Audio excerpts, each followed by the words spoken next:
Ka result bala pelat menta kasngi dengan pulih kat kum kane ka notice declaration of result on the basis of personal interview conducted for the post of assistant teacher in government lower primary school under Amlarem subdivisional school education officer.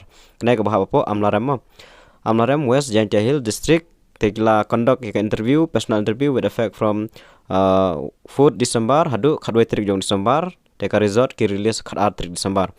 The following candidate in order of merit as compliant with the standard job reservation policy and the step in place are hereby declared has been selected recommended by the board of interview for appointment again the total number of 38 vacancies declare.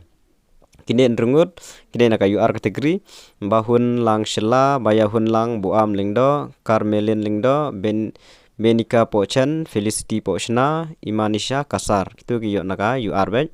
Tekini abren ST kategori Solida Bamon Comingson lingdo Bashinna Potam Mayuris Potmi Tremendos Taryang Special Shela Pinhun Diam Hayong Resting Taryang Stalmina Potam Amazing Grace Polong Banlam Bahawalang Roy Park Hongla Bishar Khairim Deibor Biang Nongrum Shempang Sengkrem Mansian Tisni Shela Gilbert Surong Trupina Khairim Evenson Po Snem Tempang Potmi Poida Manos Bunrong Sikendaj Entrime Merciang Molinda Suting Rimianda Porman Priscillin Paswet Plida Lingdo Penshinga Rembui Felicia Lamin Gashnga Mary Ker Daroy Sumer Wadni Bada Imon Khongla.